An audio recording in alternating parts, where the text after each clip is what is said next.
Hello नमस्ते। मेरा नाम प्रशांत है। सबसे पहले बहुत बहुत धन्यवाद चैनल पाने के लिए। और आज हम लोग क्या पढ़ने वाले हैं, इंडियन काउंसिल एक्ट 1861।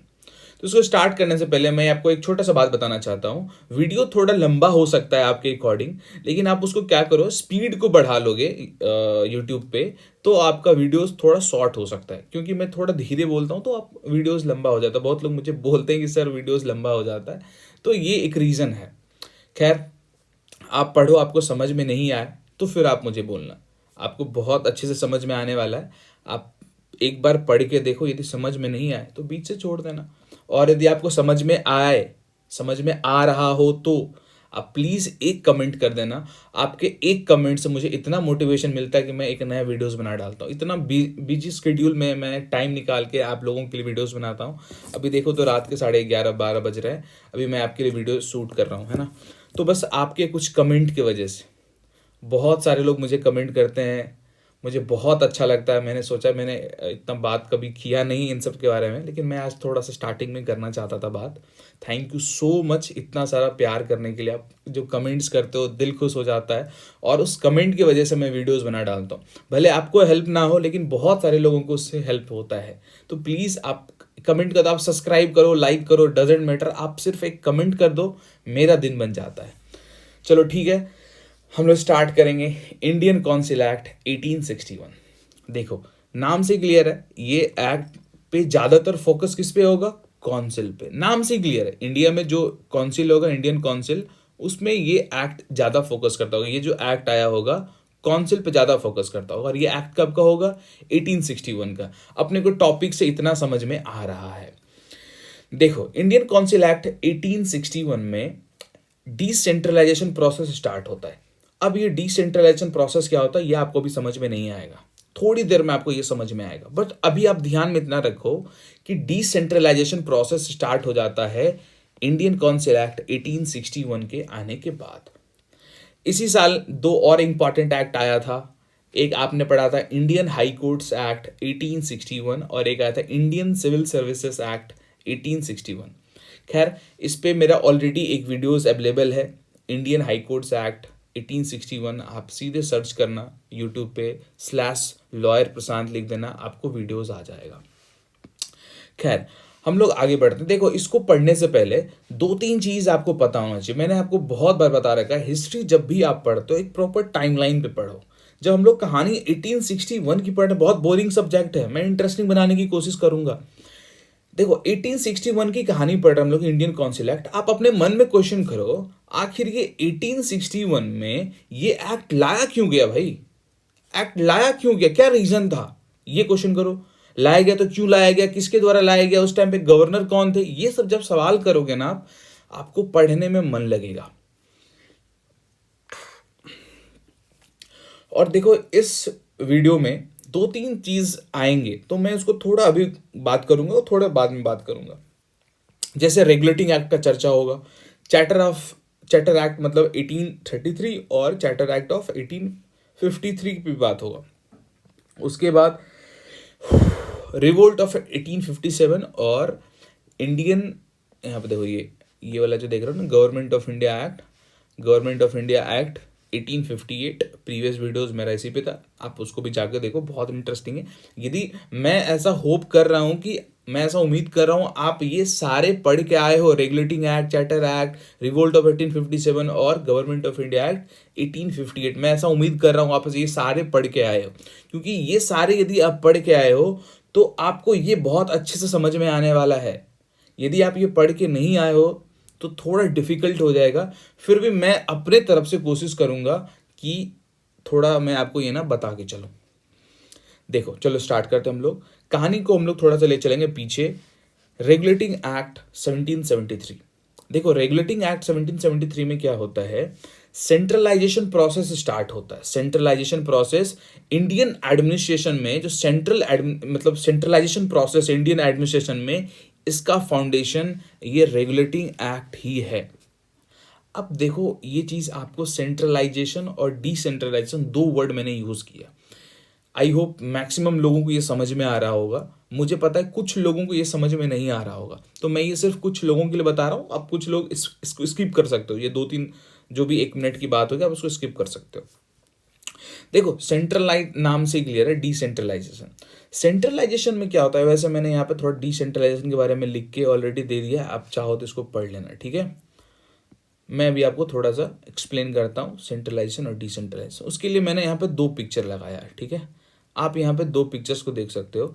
सेंट्रलाइजेशन में देखो, जब पावर, देखो यहाँ पे जब एक ऑथोरिटी में, सिंगल पर्सन में जब पावर होगा रेदर देन इन सबों के बीच में, जब सिंगल ऑथोरिटी, सिर्फ ये ऑथोरिटी सिंगल ऑथोरिटी में सिर्फ पावर होगा, सिंगल ऑथोरिटी में, तो उसको हम लोग बोलेंगे सेंट्रलाइजेशन ऑफ पावर। डिसेंट्रलाइजेशन इसी का ऑपोजिट, यहाँ पे सिंगल ऑथोरिटी में पावर नहीं होगा, सिंगल ऑथोरिटी में पावर नहीं होगा, पावर किस में होगा, ये अदर यूनिट जो भी आप देख रहे हो इसमें पावर ट्रांसफर हो जाएगा, ठीक है। ये जो बहुत सारे यहाँ पे सेवरल बॉडीज देख रहे हो, इन सारे में पावर ट्रांसफर हो जाएगा रेदर देन ये सिंगल ऑथोरिटी।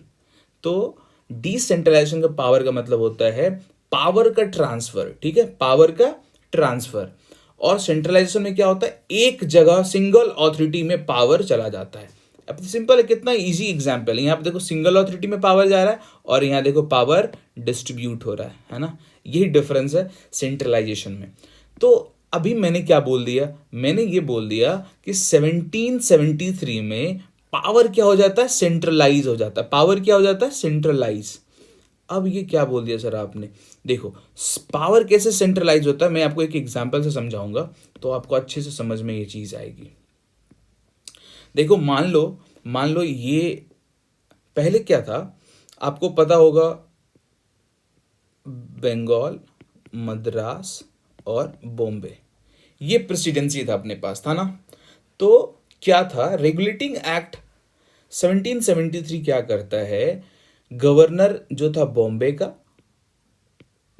का गवर्नर और मद्रास का गवर्नर, ठीक है, बॉम्बे प्रेसिडेंसी और मद्रास प्रेसिडेंसी का गवर्नर को सबऑर्डिनेट कर दिया जाता है बंगाल के गवर्नर से। फिर से सुनो मेरी बातों को, यहां पे देखो, एक बंगाल गवर्नर, अरे रे थोड़ा हौच पौच हो गया, चलो एक बार थोड़ा सा और सुन लो। देखो बंगाल गवर्नर सिंगल ऑथोरिटी है, और यहाँ पे मद्रास गवर्नर और बॉम्बे गवर्नर, इन दोनों को सबऑर्डिनेट कर दिया है इसके अंदर। तो पावर देखो यहाँ पे किसके पास है, गवर्नर ऑफ बंगाल के पास, गवर्नर ऑफ बंगाल के पास पावर है इन लोगों का। लेकिन आप आराम से समझो, इनका पावर इसको सेंट्रलाइज कर दिया है, simple. Governor of Bengal, sorry governor of Bombay, बी मैंने 2 बार लिख दिया तो थोड़ा कंफ्यूजन हो गया। बॉम्बे का गवर्नर और मद्रास के गवर्नर को सबऑर्डिनेट कर दिया गया बंगाल के अंदर। तो देख रहे हो, पावर यहां पे सेंट्रलाइज कर दिया गया है किसमें, बंगाल के गवर्नर में, ठीक है। आई होप यहां तक कोई प्रॉब्लम नहीं हो। और रेगुलेटिंग एक्ट में एक चीज क्या करा गया था, ये जो गवर्नर था ना बंगाल का गवर्नर, इसका डेजिग्नेशन चेंज करता था। क्यों, क्योंकि यहाँ पे पावर सेंट्रलाइज हो गया है, तो इसको हम लोग क्या बोल देते हैं, गवर्नर जनरल ऑफ बंगाल। अब ये 1773 में क्या होता है, गवर्नर जनरल ऑफ बंगाल बन जाता है गवर्नर ऑफ बंगाल, ठीक है। आई होप यहां तक कोई प्रॉब्लम। और गवर्नर जनरल का एक काउंसिल भी बनाया जाता है जिसमें कि 4 मेंबर थे, ठीक है, एक काउंसिल भी बनाया जाता है जिसमें कि 4 मेंबर थे। और सबसे पहला गवर्नर जनरल ऑफ बंगाल कौन बने थे, Lord Warren Hastings. I hope ये आपको क्लियर हो गया होगा। और रेगुलेटिंग एक्ट में क्या करा गया था, पावर को सेंट्रलाइज कर दिया था किसमें, गवर्नर जनरल ऑफ बंगाल में, आई होप ये आपको क्लियर हो गया होगा। क्लियर हो गया तो प्लीज आप कमेंट सेक्शन में बताइए मुझे क्लियर हुआ कि नहीं हुआ, हो ही गया होगा आई थिंक। चलो देखो, यदि आप यहां तक पढ़ लिए हो तो आगे और अच्छे से समझ में आएगा भी आपको। देखो ये जो सेंट्रलाइजेशन प्रोसेस है ना, एक जगह पावर को केंद्रित कर देना और दोनों को सबऑर्डिनेट बना देना, इस चीज को एक और स्टेप आगे कौन ले जाता है, चार्टर एक्ट ऑफ 1833। इस चीज को एक स्टेप और आगे कौन ले जाता है, चार्टर एक्ट ऑफ 1833, इसमें क्या करा जाता है, ये जो गवर्नर थे ना, गवर्नर जनरल ऑफ, अरे हाँ, गवर्नर जनरल ऑफ बंगाल, अब इनका डेजिग्नेशन 1833 में क्या कर दिया जाता है, चेंज करके इसको क्या बना दिया जाता है, गवर्नर जनरल ऑफ इंडिया। और इनमें सारा पावर दे दिया जाता है, इनको सारा पावर वेस्ट कर दिया जाता है। ठीक है, आप इसको ध्यान रखिएगा, आई होप आप इसको ध्यान रखेंगे। तो 1833 हम लोग पढ़ लिए। और 1833 के बाद एक इंपॉर्टेंट था, आप शायद पढ़ के आए होंगे, चार्टर एक्ट ऑफ 1853। उसमें क्या करा गया था, गवर्नर जनरल का 1853 में क्या करा गया था, गवर्नर जनरल ऑफ इंडिया का काउंसिल को, देखो पहले इनका गवर्नर जनरल ऑफ इंडिया का एक काउंसिल होता था, ठीक है, एग्जीक्यूटिव काउंसिल होता था, और इन्हीं में लेजिस्लेचर पावर और एग्जीक्यूटिव पावर दोनों होता था। लेकिन 1853 में क्या करा गया था, लेजिस्लेटिव वर्क और इनका जो एग्जीक्यूटिव वर्क है, दोनों को अलग कर दिया गया था। बस आप इसको ध्यान रखना। तो फर्स्ट टाइम एग्जीक्यूटिव पावर और लेजिस्लेटिव पावर काउंसिल का अलग करा गया था 1853 में। चलो 1857 में रिवोल्ट होता है और उसके बाद लाया जाता है 1858। तो ये जो इंडियन काउंसिल एक्ट है 1861 का, ये बेसिकली बेस्ड ही है 1858 के गवर्नमेंट ऑफ इंडिया एक्ट पे, और 1857 में जो रिवोल्ट हुआ था इस पे ही बेस्ड है इंडियन काउंसिल एक्ट। ठीक है, अब थोड़ा सा हम लोग रिकैप करते हैं। गवर्नमेंट ऑफ इंडिया एक्ट 1858 में हम लोग क्या पढ़े थे, 1858 में हम लोग ये पढ़े थे सर, ईस्ट इंडिया कंपनी को खत्म कर दिया जाता है। ईस्ट इंडिया कंपनी इंडिया में कैसे रूल करती थी, बोर्ड ऑफ कंट्रोल और कोर्ट्स ऑफ डायरेक्टर्स से, तो इसको खत्म कर दिया जाता है और क्राउन का डायरेक्ट रूल स्टैब्लिश हो जाता है इंडिया में। और दो पोस्ट बनाया जाता था, एक वायसराय जो कि रिप्रेजेंटेटिव होता था, आपने पढ़ा था ब्रिटिश गवर्नमेंट का, और ब्रिटिश गवर्नमेंट और इंडियन गवर्नमेंट के बीच का लिंक होता था सेक्रेटरी ऑफ स्टेट। खैर, दो पोस्ट बनाया गया, वायसराय और सेक्रेटरी ऑफ स्टेट, और सेक्रेटरी ऑफ स्टेट का एक काउंसिल भी बनाया गया और इसमें कितने मेंबर, 15 मेंबर, और governor general of India change हो गया था अब से वायसराय। ये कुछ इंपॉर्टेंट बातें हम लोग समझ चुके हैं, जान चुके हैं। यदि यहां तक पढ़े हो, 2 सेकंड का नैप लो, बस वीडियो पॉज करो और आप सोचो अभी तक आपने क्या क्या पढ़ा, अपने दिमाग में ये सारा मैप बिठा लो। रेगुलेटिंग एक्ट में हम लोग पढ़े हैं कि पावर सेंट्रलाइज हो जाता है, सेंट्रलाइज कैसे हो जाता है, बंगाल का जो गवर्नर था उसको उसके अंडर कर दिया जाता है, किसको, मद्रास को और बॉम्बे को, है ना। ये सब आप थोड़ा सा ध्यान करो। चार्टर एक्ट ऑफ 1883 में इसके एक और ऊपर चले जाते हैं हम लोग, फिर गवर्नमेंट ऑफ इंडिया एक्ट में क्या, इसको आप यदि पूरा एक बार पिक्चर क्लियर कर लोगे तो आपको समझना आसान हो जाएगा। अब हम लोग सीधे पहुंच जाएंगे 1861 में। अब हम लोग देखेंगे 1861 में क्या होता है। देखो 1861 में इंडिया का क्या हाल था, क्या सिचुएशन था, थोड़ा सा ये देखते हैं हम लोग। देखो 1861 में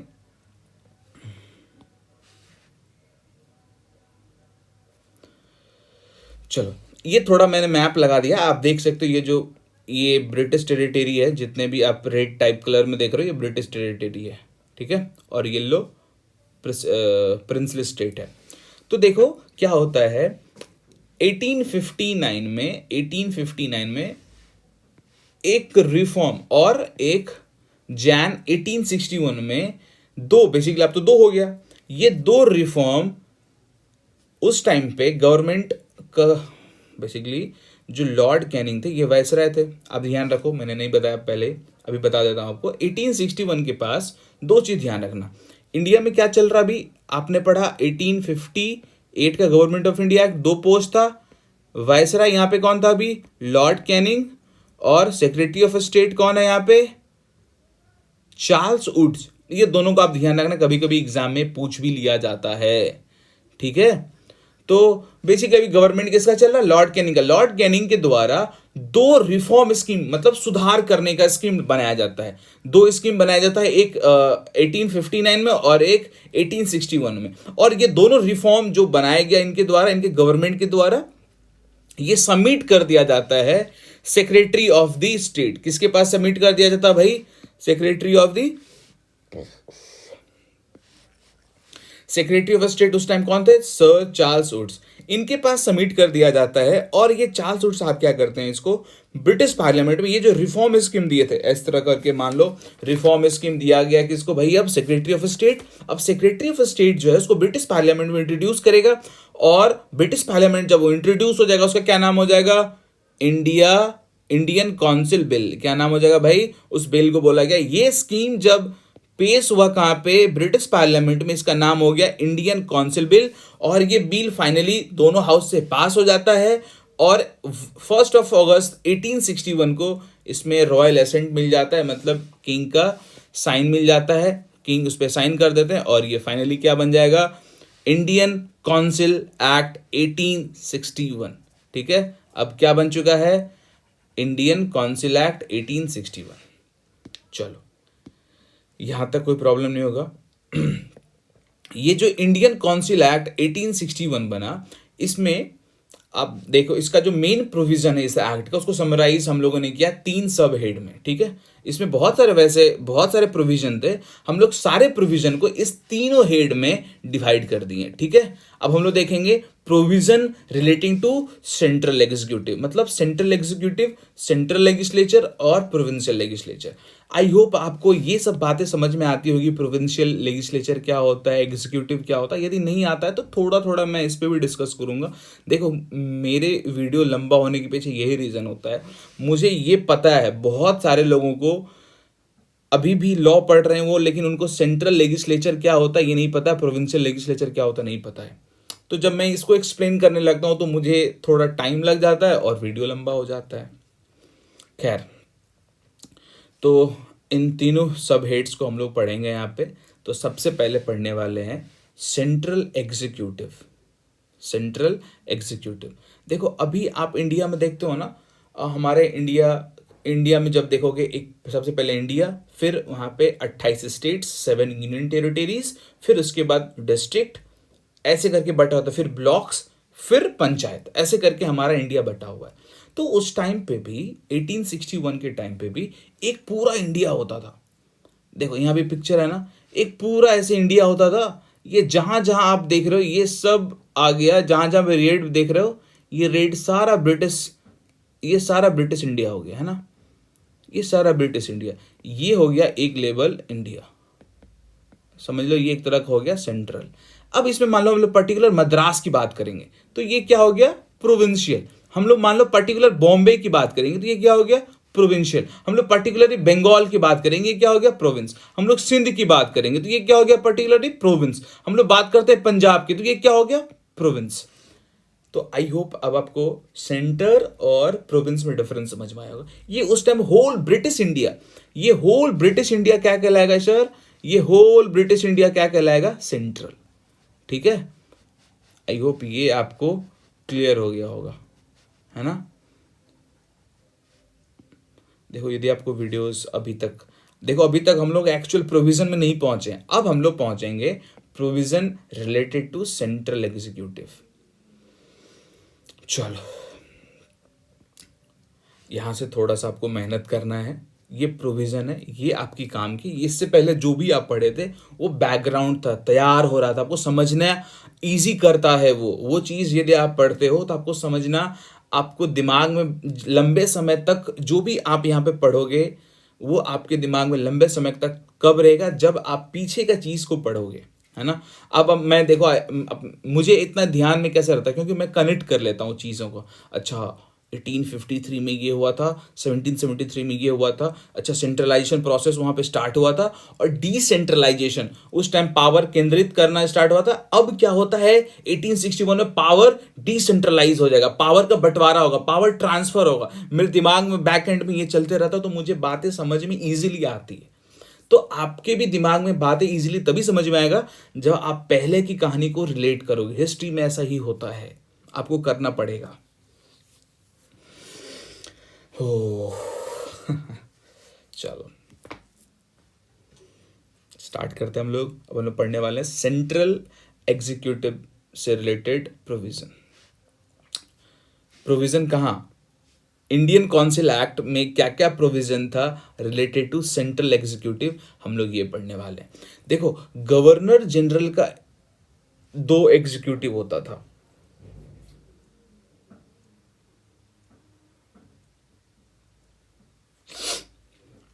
देखो, आपने पढ़ा इंडियन काउंसिल एक्ट ऑफ 1887 क्या करता है, गवर्नर जनरल का एग्जीक्यूटिव काउंसिल को इनलार्ज कर देता है। इनलार्ज मतलब बड़ा कर देता है। आप इसको ऐसे समझो, अभी तक क्या था,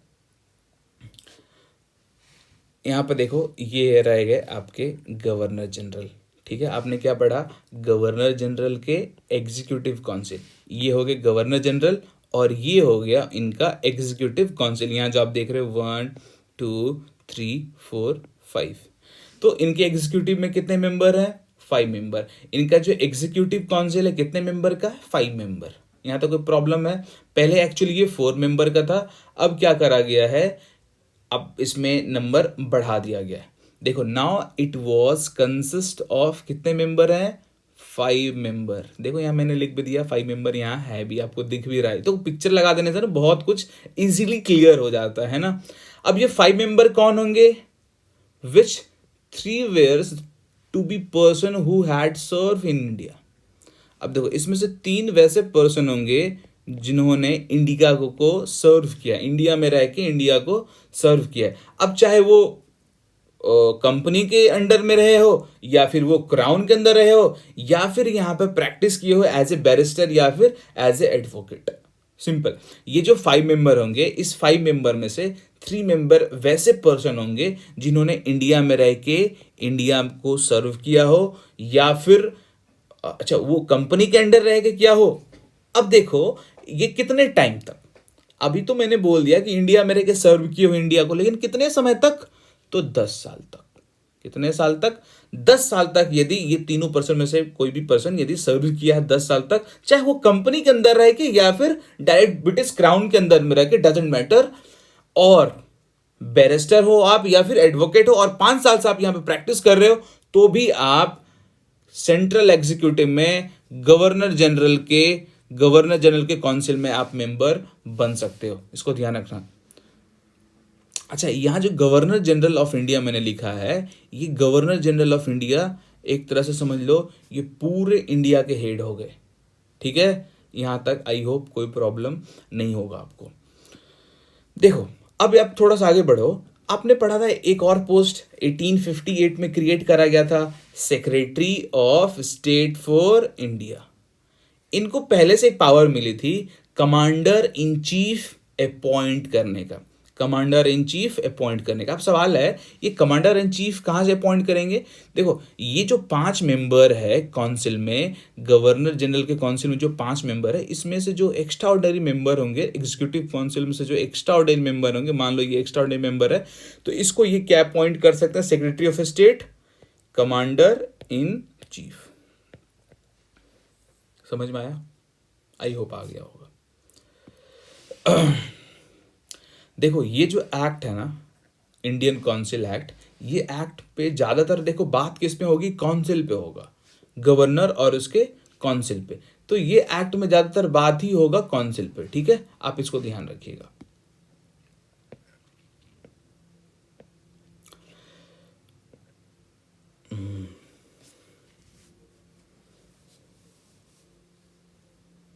देखो, ये एक्ट जो है गवर्नर जनरल को इम्पावर करता है, गवर्नर जनरल को पावर देता है कि वो रूल्स बना सकता है, ऑर्डर बना सकता है।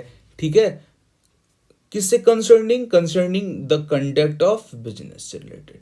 अब देखो, ये जो एक्ट था इंडियन काउंसिल एक्ट, एक बहुत इंपॉर्टेंट चीज यहां से स्टार्ट होता है, पोर्टफोलियो सिस्टम। जो अभी भी आप देखते हो इंडियन सिस्टम में पोर्टफोलियो सिस्टम चलता है ना, डिफेंस मिनिस्ट्री इनको अलॉट करा जाता है, फाइनेंस मिनिस्ट्री इनको अलॉट करा जाता है। ये जो सिस्टम आप देख रहे हो, एक पर्सन को एक तरह का कैबिनेट सिस्टम यहाँ पे स्टार्ट हो गया था। तो इसको हम लोग ऐसे समझ सकते हैं। देखो, अभी इंडिया में क्या होता है, फाइनेंस मिनिस्ट्री हो, डिफेंस मिनिस्ट्री हो, ये कुछ पर्सन को एलोकेट किया जाता है, उनको दिया जाता है। तो सेम इसी तरह से पिक्चर में समझो आप, सेम इसी तरह से गवर्नर जनरल का जो काउंसिल था, गवर्नर जनरल का जो सर कौन, एक मिनट, हाँ, गवर्नर जनरल का जो काउंसिल था ना, इसमें से कुछ लोगों को अब क्या सिस्टम स्टार्ट हुआ, पोर्टफोलियो सिस्टम। मतलब यहाँ पे जो काउंसिल के मेंबर थे, काउंसिल के जो मेंबर्स थे, एक सेकेंड,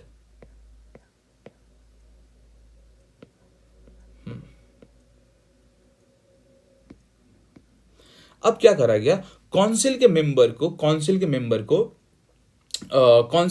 को क्या करा गया, एक डिपार्टमेंट अलॉट कर दिया गया कि भैया तुम डिफेंस डिपार्टमेंट के लिए, या फिर मान लो लेट्स एग्जांपल ले लेते हैं हम लोग फाइनेंस, ठीक है, चलो एक मेंबर को पकड़ लिया हम लोग, बोले कि फाइनेंस डिपार्टमेंट के लिए अब से तुम रिस्पॉन्सिबल हो, अब से तुम रिस्पॉन्सिबल, जो भी चीज देखना है वो तुमको देखना पड़ेगा। और ये थर्ड पर्सन को हम लोग एक रिस्पॉन्सिबल दे दिए कि भैया तुमको अब से चलो क्या देते हैं हम लोग इसको, कोई मिनिस्ट्री बताओ क्या दे दे, चलो इसको हम लोग दे देते हैं रेलवे मिनिस्ट्री दे देते हैं, ठीक है। तो इस तरह से काउंसिल, एग्जीक्यूटिव काउंसिल की बात कर रहे हैं अभी हम लोग, और किस लेवल पे बात हो रही है, सेंट्रल लेवल पे, पूरे इंडिया के लेवल पे। सेंट्रल लेवल का मतलब हो गया ये पूरा इंडिया जो आप देख रहे हो, ये पूरा इंडिया, ठीक है, ये पूरा इंडिया हो गया सेंट्रल लेवल। अब पूरा सेंट्रल लेवल, पूरा इंडिया को देखने के लिए कौन होता था, पूरा इंडिया को देखने के लिए एक तरह से हेड होते थे गवर्नर जनरल और उसके काउंसिल, ठीक है। अब ये काउंसिल में से कुछ मेंबर्स को एक रिस्पॉन्सिबिलिटी दे दिया गया, पोर्टफोलियो सिस्टम यहीं से स्टार्ट हुआ कि भैया तुमको ये डिपार्टमेंट पूरा देखना है, समझ रहे हो। तो एक बहुत हिस्ट्री में बहुत बड़ा रोल माना जाता है, ये पोर्टफोलियो सिस्टम यहां से स्टार्ट हुआ है।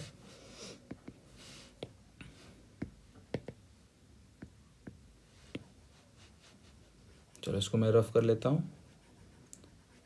आई होप यहां तक आपको थोड़ा बहुत भी समझ में आया होगा। यदि आपने अच्छे से देखा होगा तो आपको पूरे समझ में आया होगा, है ना। तो पोर्टफोलियो सिस्टम जो आज आप देख रहे हो, इसका शुरुआत कहाँ से हुआ, जो हमारे कॉन्स्टिट्यूशन में आप देखते हो पोर्टफोलियो सिस्टम है, ये कहाँ से आया है, 1861 के इंडियन काउंसिल एक्ट से आया है, ठीक है। आई होप ये समझ। अब पोर्टफोलियो सिस्टम जो था क्या था, इसमें हर एक मेंबर, काउंसिल के मेंबर को रिस्पॉन्सिबिलिटी दिया जाता था वेरियस डिपार्टमेंट का। आई होप यहाँ तक कोई प्रॉब्लम आपको नहीं होगा, ये समझ में आया होगा। और देखो, सेफ्टी वाला जो मैटर था, सेफ्टी वाला मैटर मतलब यदि काउंसिल में कोई मैटर पहुंचा, गवर्नर के एग्जीक्यूटिव काउंसिल में कोई मैटर पहुंचा related to safety, tranquillity, interest of British position, ठीक है, ब्रिटिश पोजीशन का ही मान लो कोई मैटर पहुंच गया, उस केस में इन सारे काउंसिल के जो डिसीजंस होते थे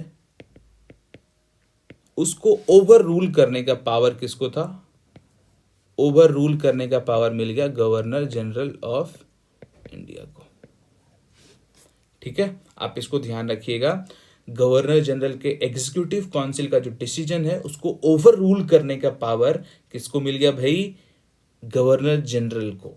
किसके तहत, इंडियन काउंसिल एक्ट 1861 के तहत, ठीक है। आई होप आपको इसमें कोई प्रॉब्लम नहीं होगा।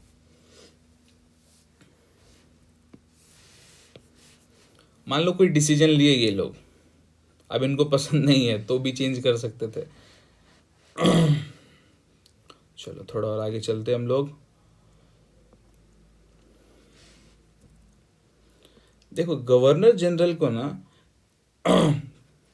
गवर्नर जनरल को एम्पावर करा गया था, वो चाहे तो यदि उनको लग रहा है, गवर्नर जनरल को यदि लग रहा है, गवर्नर जनरल को लग रहा है कि किसी प्रोविंस को एक छोटा सा और प्रोविंस बना दे, या भी ये प्रोविंस बहुत बड़ा है, एडमिनिस्ट्रेशन करने में डिफिकल्ट हो रहा है, तो उस केस में जो गवर्नर जनरल है वो नया प्रोविंस बना सकता है, ठीक है। ये भी पावर किसको मिल गया, गवर्नर जनरल को। आप इसको ध्यान रखिएगा, ये बहुत इंपॉर्टेंट है। गवर्नर जनरल को ये पावर मिल गया कि वो नया प्रोविंस क्रिएट कर सकता है, ठीक है। आई होप कोई प्रॉब्लम नहीं हो। और क्रिएट करके लेफ्टिनेंट गवर्नर को अपॉइंट कर सकता है, ठीक है, इसको ध्यान रखना है। अब इसके बाद हम लोग पढ़ेंगे, ये था कुल मिला के हम लोग पढ़ लिए सेंट्रल एग्जीक्यूटिव, ठीक है। सेंट्रल एग्जीक्यूटिव से रिलेटेड क्या क्या प्रोविजन था इंडियन काउंसिल एक्ट में, ये हम लोग देख लिए। अब हम लोग पढ़ने वाले हैं provision relating to central legislature. देखो लेजिस्लेचर मतलब लॉ मेकिंग, और यहाँ लेजिस्लेचर क्या, पहले मैंने आपको बताया था, आप इसको ऐसे समझो, चार्टर एक्ट ऑफ 1853। देखो यहाँ पे चार्टर, इसको समझने से ये क्या है, अभी हम लोग क्या पढ़ रहे हैं, प्रोविजन किसमें, सेंट्रल लेजिस्लेचर का प्रोविजन पढ़ेंगे हम लोग किसमें, इंडियन काउंसिल एक्ट 1861 में। 1861 से पहले एक एक्ट आया था, चार्टर एक्ट ऑफ 1853, इसके बारे में थोड़ा आप पहले पढ़ लो। इस एक्ट में क्या हुआ था, इस एक्ट में देखो,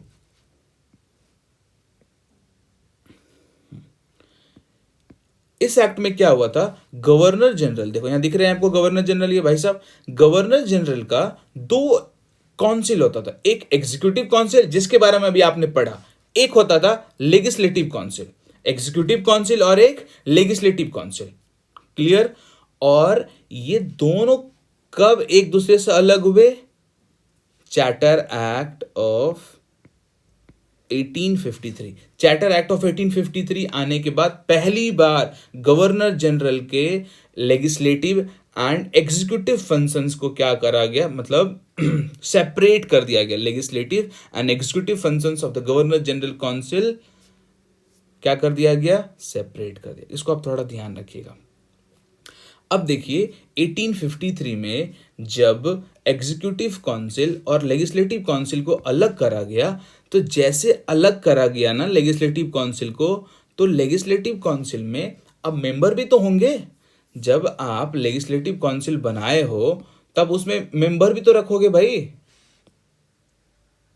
हाँ, इधर क्या, इरेजर इरेजर, हाँ, आप उसमें मेंबर भी तो रखोगे ना, कि नहीं रखोगे।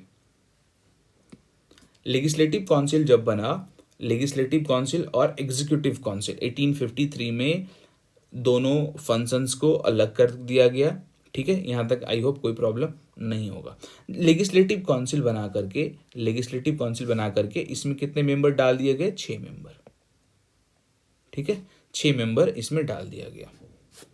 अब ये मेंबर क्या कहलाएंगे, लेजिस्लेटिव काउंसिलर, ठीक है। कोई दिक्कत, यहां तक आई होप कोई प्रॉब्लम आपको नहीं होना चाहिए। देखो मैं बात किसका कर रहा हूं, गवर्नर जनरल ऑफ इंडिया। तो गवर्नर जनरल ऑफ इंडिया तो सेंट्रल लेवल पूरे इंडिया का होता था ना। मैं एक पर्टिकुलर किसी मद्रास प्रेसिडेंसी या फिर बॉम्बे प्रेसिडेंसी की तो बात नहीं कर रहा हूं। तो पूरे सेंट्रल लेवल पे गवर्नर जनरल का 2 काउंसिल हो गया, एग्जीक्यूटिव काउंसिल और लेजिस्लेटिव काउंसिल। नाम से कि लेजिस्लेटिव काउंसिल है तो क्या करेगा, लॉ मेकिंग, है ना। एग्जीक्यूटिव काउंसिल क्या काम होगा, टू एग्जीक्यूट लॉ। तो ये काम करेगा लॉ मेकिंग का। तो छोटा मोटा आप इसको मिनी पार्लियामेंट भी बोल सकते हो। ये एक तरह का छोटा मोटा मिनी पार्लियामेंट वाला काम करेगा। आई होप अब आपको ये समझ में आया हो।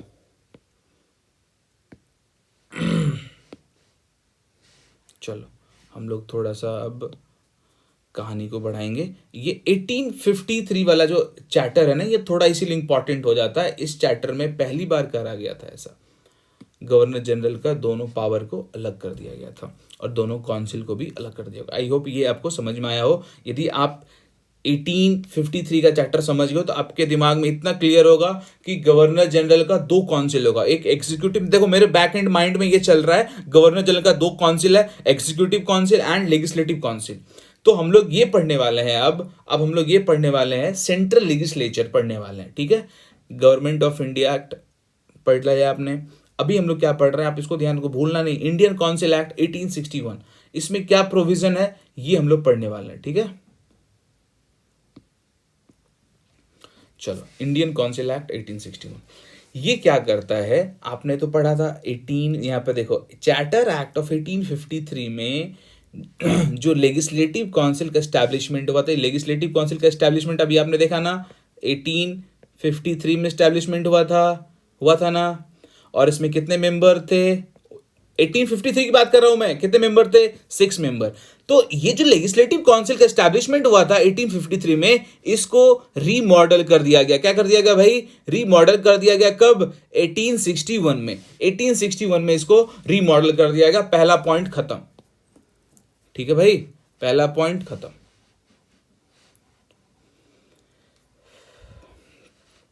देखो, अब इनको करना है लेगिस्लेशन का काम, मतलब लॉ बनाने का काम करना, लेगिस्लेचर का काम करना है। लेगिस्लेटिव काउंसिल नाम से क्लियर है, लेगिस्लेचर का लॉ बनाने का काम करना पड़ेगा, है ना। तो ये जो कानून आया, इंडियन काउंसिल एक्ट 1861, ये क्या करता है, इसमें जो 6 लोग थे ना, इसमें 6 मेंबर थे, इसको ये क्या करता है, इनलार्ज कर देता है, बड़ा कर देता है, कि अब से 1861 के बाद से लेजिस्लेटिव काउंसिल में 6 पर्सन से कम हो नहीं सकते, 6 मेंबर से कम हो नहीं सकते हैं, और 12 मेंबर से ज्यादा हो नहीं सकते। ठीक है, ये सेंट्रल लेजिस्लेटिव काउंसिल में अब से 1861 के बाद से कितने लोग हो सकते हैं? मिनिमम 6 और मैक्सिमम कितना? 12। कोई दिक्कत, कोई प्रॉब्लम नहीं होना चाहिए। और एडिशनल मेंबर जो भी होगा उसको कौन नॉमिनेट करेगा? सिंपल है, गवर्नर जनरल। और यदि उस पर्सन, अब किसको करेगा तो ये इतना ध्यान नहीं रखना, 2 साल तक जिसने काम करा होगा, ऑफिस होल्ड करा होगा, उसी को गवर्नर जनरल नॉमिनेट करेंगे एज ए एडिशनल मेंबर। इतना ध्यान आपको नहीं रखना है, थोड़ा सा ये ध्यान रखना है। देखो, ये एक्ट कब आया था? 1857 का विद्रोह के बाद, रिवोल्ट ऑफ 1857 के बाद। तो ये कानून लाके ब्रिटिश गवर्नमेंट ये जताना चाहती थी हम इंडियंस को, कि हम लोग आपके लिए कानून बना रहे हैं, आपके एडमिनिस्ट्रेशन के लिए। ये सब दिखावा था, सब ये सब फालतू बात है। क्या बोलते हैं इस एक्ट के, मेरा कि हम लोग को बहुत सारा इकोनॉमिक ड्रेन कर रहे थे ये लोग। बस बोलते थे कि ये मैं आपके लिए कर रहा हूं, ये सारे एक्ट आपके लिए है। तो जब आप ये बोल रहे हो तो दिखाओगे भी ना, मेरे लिए कहाँ है? तो ब्रिटिश गवर्नमेंट ने कैसे दिखाया कि देखो भैया, लेजिस्लेटिव काउंसिल में मिनिमम 6 लोग और मैक्सिमम कितने लोग हो सकते हैं? 12 लोग। मान लो कि 12 हैं, तो इसमें हाफ जो होंगे वो क्या होंगे? Non officials. नॉन ऑफिशियल का मतलब हो गया इंडियंस लोग। तो आपने देखा किस तरह से ब्रिटिश बोला, कि ब्रिटिश लोग बोले थे ना कि भैया आपको, हम लोग आपके लिए कानून बनाए, तो उन्होंने प्रूफ भी कर दिया कि हाँ मैंने आपके लिए कानून बनाया है। भले ये सब फालतू बात है, आप इस पर बिलीव नहीं करना है, ठीक है। तो ये बोल रहे थे कि जो मेंबर होंगे ना लेजिस्लेटिव काउंसिल में, जो कानून बनाएगा, जो मेंबर होंगे, उसमें से हाफ जो होंगे वो कौन होंगे? Non officials. और नॉन ऑफिशियल्स कौन होंगे? इंडियंस। आपको मैंने बताया ना। और ये नॉन ऑफिशियल्स को अपॉइंट कौन करेगा? इसको अपॉइंट कौन करेगा? अभी मैंने बताया था आपको, एडिशनल मेंबर को अपॉइंट कौन करेगा, नॉमिनेट कौन करेगा? Governor general. कौन नॉमिनेट करेगा भाई? Governor general. अब इसको थोड़ा ध्यान रखना है आपको, ठीक है। नॉमिनेट बाय, और जो ऑफिशियल मेंबर होंगे उसको कौन करेगा? उसको पार्लियामेंट करेगा। और नॉन ऑफिशियल को गवर्नर जनरल।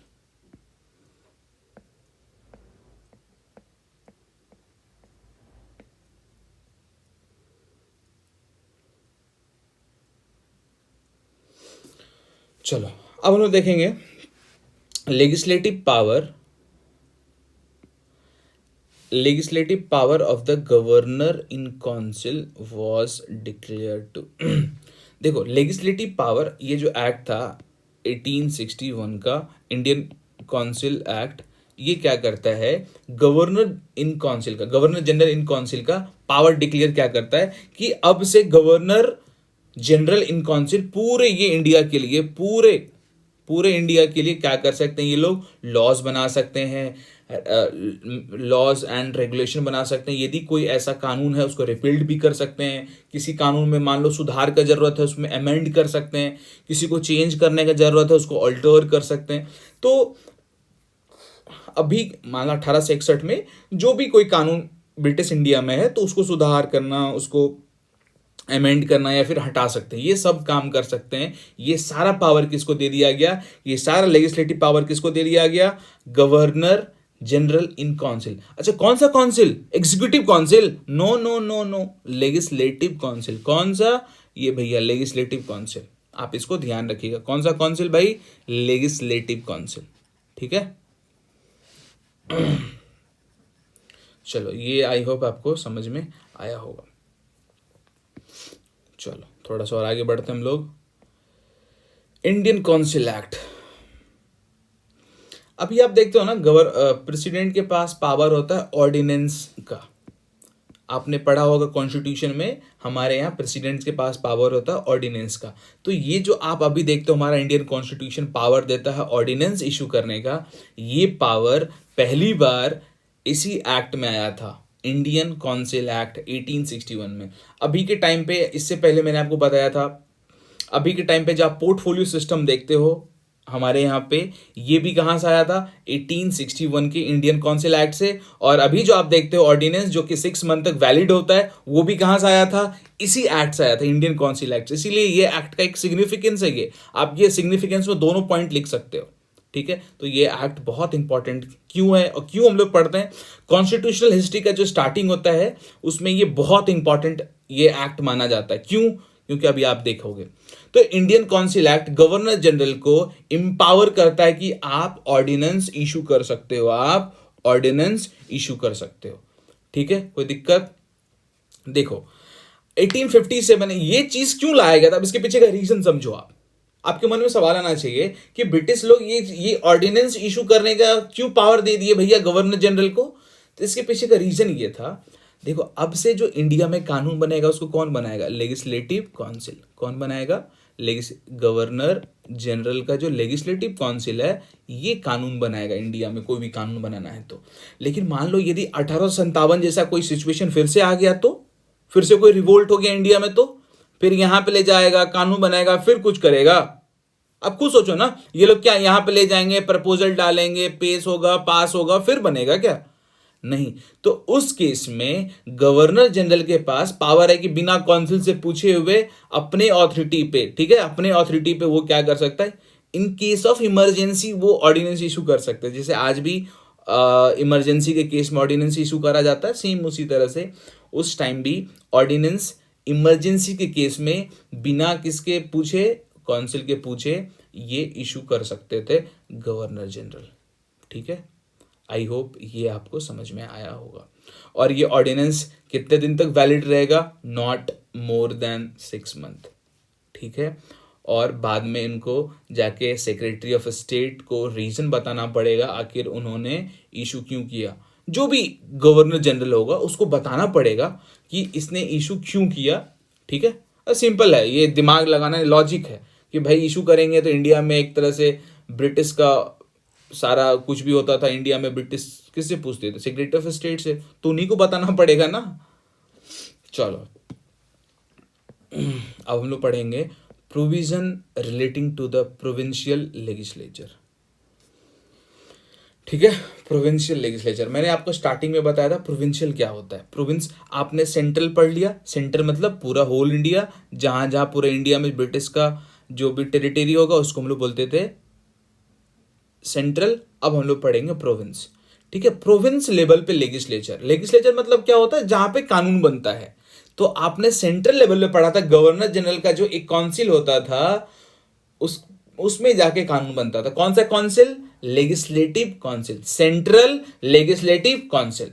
अब हम लोग पढ़ेंगे, जैसे मान लो ये बंगाल है, मद्रास है, यहाँ पे नीचे मैप देखोगे तो वहां समझ में आएगा। पहले 1-2 पॉइंट हम लोग क्लियर कर लेते हैं, फिर नीचे चलेंगे मैप पे, मैं अच्छे से आपको समझाऊंगा और ये लास्ट टॉपिक है, फिर खत्म हो जाएगा। इंडियन काउंसिल एक्ट 1861 क्या करता है, रिस्टोर करता है गवर्नमेंट ऑफ मद्रास एंड, देखो आपको मैं बताना ये चाहता हूं क्या होता है, कहाँ गया भाई पेन, हाँ, ये इंडियन काउंसिल एक्ट 1861 क्या करता है, रिस्टोर करता है किस चीज को, लॉ मेकिंग पावर को, ठीक है, law making and amending law power को। बेसिकली लॉ को बनाने का और लॉ को एमेंड करने का पावर फिर से किसको मिलता है, मद्रास एंड बॉम्बे को। अब इसको आप ऐसे समझो, 18 थोड़ा सा मैं आपको पीछे ले जाऊंगा, अभी अभी 1861 की कहानी पढ़े ना, थोड़ा सा पीछे चलो, 1861 से थोड़ा सा पीछे चलो। 1833 में एक कानून आता है, चार्टर एक्ट ऑफ 1883, और इस 1883 में क्या करा जाता है, लेजिस्लेटिव पावर, कानून बनाने का पावर जो है कानून बनाने का पावर जो है ये प्रोविंस से ले लिया जाता है, प्रोविंस से ले लिया जाता है। आपने पढ़ा था ना, सेंट्रलाइज हो जाता है पावर 1833 में, आपने पढ़ा था ना। तो लेजिस्लेटिव पावर जो है ये एक्ट ला करके ले लिया जाता, मतलब मद्रास प्रोविंस और ये जो बॉम्बे प्रोविंस वाले हैं, यदि ये कोई कानून बनाना चाहते तो नहीं बना सकते। कब के बाद? 1833 के बाद से ये कोई कानून नहीं बना सकते, क्योंकि इनसे ये पावर ले लिया गया है इस एक्ट ला करके, चार्टर एक्ट ऑफ 1833। इतना क्लियर है? आई होप होगा। तो ये जो कानून बनाने का पावर इनके पास था 1833 से पहले, वो कानून बनाने का पावर 1861 1861 का एक्ट ला करके वही पावर फिर से दे दिया जाता है इन प्रोविंस को। ये सारे प्रोविंस जो आप देख रहे हो, इन सारे प्रोविंस को ये पावर फिर से रिस्टोर कर दिया जाता है 1861 के बाद से, 1861 के बाद से। अब आप कानून बना सकते हो, सिंपल। ये ला करके, ये एक्ट ला करके ये बहुत बड़ा चेंजेस हुआ था। देखो अब पावर क्या हो रहा है? डिसेंट्रलाइज हो रहा है। अब इन लोगों को भी पावर मिल रहा है, मद्रास को, बॉम्बे को भी, ठीक है, इन सारे लेजिस्लेचर को भी पावर मिल रहा है किस चीज का? लॉ मेकिंग का। ठीक है भाई, आपको ये ध्यान रखना है, ठीक है। चलो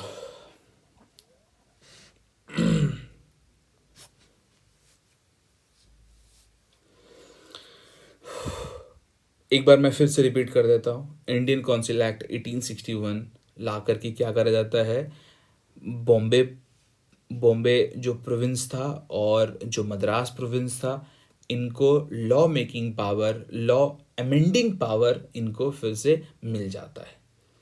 अब देखो मद्रास में कौन होंगे? मद्रास में भी गवर्नर होते होंगे, है ना? मद्रास में भी सर गवर्नर होते होंगे, है कि नहीं? क्या भाई, प्रोविंस है तो वहां भी गवर्नर होंगे ना, पहले तो पढ़ के आए हो ना आप। चलो, मद्रास प्रोविंस है तो यहां भी गवर्नर होते होंगे और इनका काउंसिल होता है। गवर्नर है तो इनका काउंसिल होता होगा, है ना? अब से क्या करा गया मद्रास में, और ये जो चीज मैं अभी मद्रास को लेके बता रहा हूं ना, ये सेम चीज किस पे अप्लाई होगा? बॉम्बे पे। ध्यान रखना, अभी मैं मद्रास का एक एग्जांपल लूंगा। मद्रास एक प्रोविंस था, आपको पता है मद्रास एक प्रोविंस था, और इस प्रोविंस में भी गवर्नर होंगे और उसके काउंसिल होंगे। अब से क्या करा गया ये एक्ट लाने के बाद? अब ये जो काउंसिल होगा, ये काउंसिल होगा, अब इसको क्या चीज का पावर मिल गया है? ये लेजिस्लेचर बन गया है ना भाई, प्रोविंशियल लेजिस्लेचर। तो अब ये लॉ बना सकता है, लॉ मेकिंग कर सकता है। क्यों लॉ मेकिंग कर सकता है? क्योंकि आपने पढ़ा Indian council act 1861, Indian council act 1861 ये पावर देता है जो गवर्नर का काउंसिल है, अब से ये क्या कर सकता है भाई? लॉ बना सकता है। लॉ बना सकता है तो ये क्या कहलाएगा? लेजिस्लेचर। और ये प्रोविंस है तो इसीलिए हम लोग इसको बोलते हैं प्रोविंशियल लेजिस्लेचर, ठीक है। अब देखो कानून बनाना है तो क्या दो तीन लोग मिलकर तो नहीं बना पाएंगे, है ना? सिंपल सी बात है। यदि कानून बनाना है तो बड़ा करना पड़ेगा काउंसिल को, बड़ा, एक दो तीन चार लोगों से काम नहीं चलेगा। कानून बनाना कोई मामूली बात थोड़ी है भाई, मजाक का बात थोड़ी है। तो क्या करना पड़ेगा? काउंसिल को बड़ा करना पड़ेगा, काउंसिल को एक्सपैंड करना पड़ेगा। अच्छा, काउंसिल को एक्सपैंड क्यों कर रहे हैं हम लोग?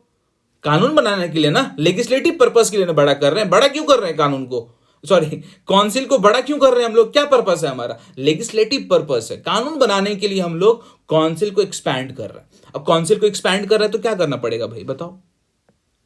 काउंसिल को अपने को एक्सपैंड करना तो क्या करना पड़ेगा? मेंबर ऐड करना पड़ेगा ना, मेंबर ऐड करना पड़ेगा। और इस मेंबर को ऐड करने के लिए इसको नॉमिनेट कौन करेगा भाई? तो इसको नॉमिनेट करेगा गवर्नर। तो इसमें मेंबर कौन ऐड कर सकता है? गवर्नर कर सकता है।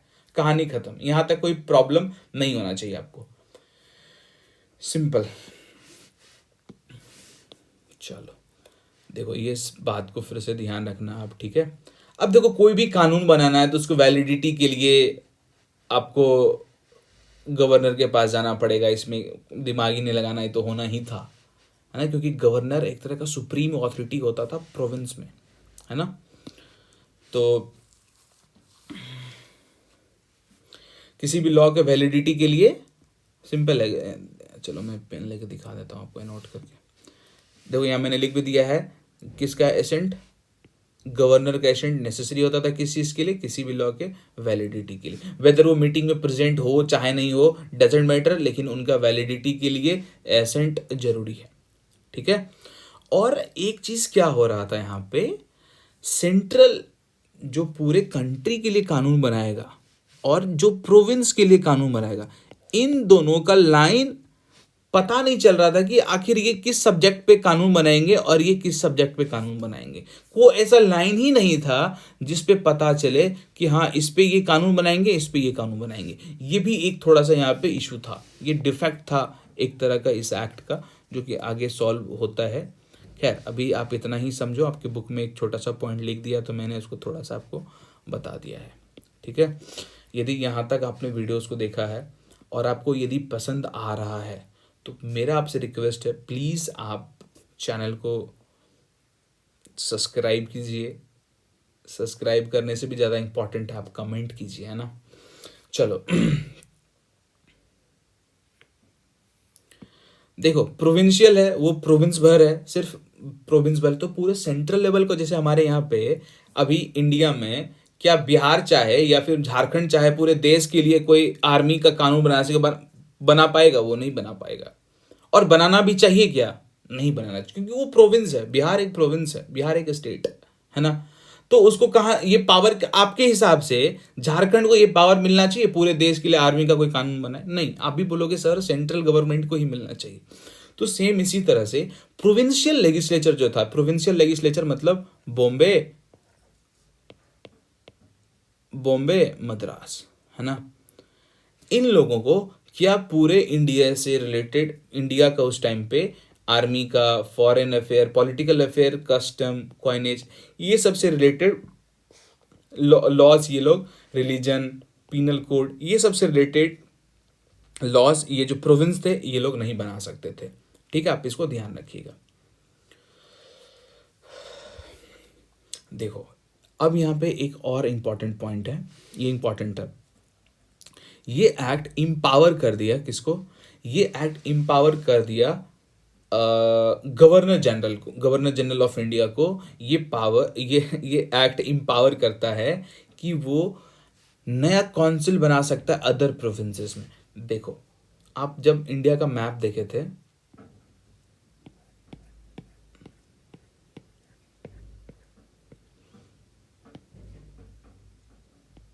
देखो ये मैप,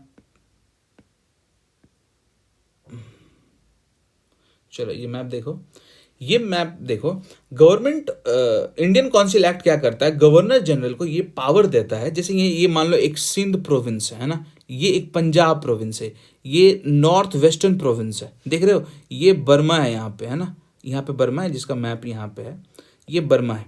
तो ये सब प्रोविंस में यदि गवर्नर जनरल चाहे तो इन सब प्रोविंस में भी क्या बना सकता है? काउंसिल। कौन सा काउंसिल? Legislative council. कौन सा काउंसिल भाई? लेजिस्लेटिव काउंसिल यहां भी बना सकता है और बनता भी है। ठीक है, अभी मैं आगे आपको बताऊंगा, लेकिन अभी आप ये समझो, गवर्नर जनरल को ये जो इंडियन काउंसिल एक्ट है 1861, ये इम्पावर करता है, पावर देता है कि आप चाहो तो इन सब प्रोविंस में आप क्या कर सकते हो भाई? काउंसिल बना सकते हो। तो चलो हम लोग देखते हैं कि इन सब जगहों पे कब काउंसिल बनता है। ठीक है, तो देखो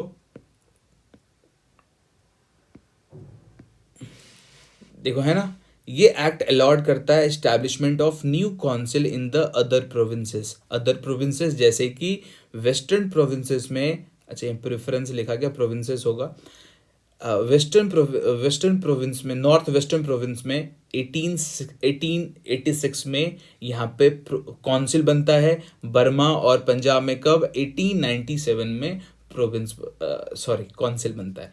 तो आप इसको ध्यान रखिएगा, नॉर्थ वेस्टर्न प्रोविंस में 1886 में बनता है काउंसिल, और बर्मा एंड पंजाब में कब? 1897 में प्रोविंस, इन सारे प्रोविंस में काउंसिल स्टैब्लिश होता है। आप इसको ध्यान रखिएगा। लास्ट पॉइंट, गवर्नर जनरल को ये इम्पावर करा गया था, गवर्नर जनरल को, कि वो जैसे मान लो प्रोक्लेमेशन लेटर, ये लेटर से टाइम टू टाइम वो किसी भी देखो, मान लो बहुत बार अभी भी क्या होता है, कोई बड़ा स्टेट है जैसे उत्तर प्रदेश हमारे यहाँ, उसको रूल करना बहुत डिफिकल्ट है।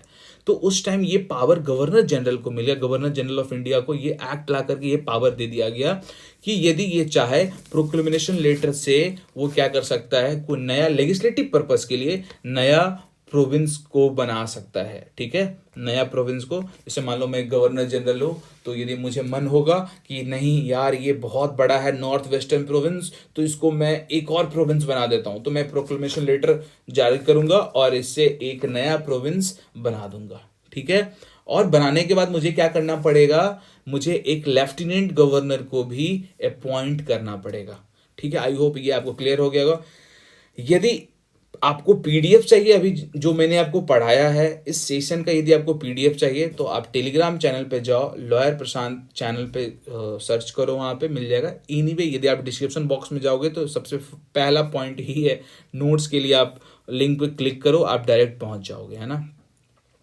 और सबसे important, thank you so much for watching this video. फिर इसी तरह के और वीडियोस के साथ आपसे आगे मैं मिलता रहूँगा, है ना। तो इसके बाद और मैं इंडियन काउंसिल एक्ट का वीडियोस लेकर आऊँगा, कल एक और वीडियोस आएगा। इसी तरह से आप बने रहे, फिर मिलते हैं किसी और दिन। ये मेरा इंस्टाग्राम हैंडल है, आप मुझे कोई प्रॉब्लम आप मुझसे पूछ सकते हो, ये मेरा व्हाट्सएप नंबर है, आप मुझे यहाँ भी कर सकते हो। कोई बिजनेस क्वेरीज हो तो आप मुझे यहाँ मेल कर सकते हो। Thank you so much once again.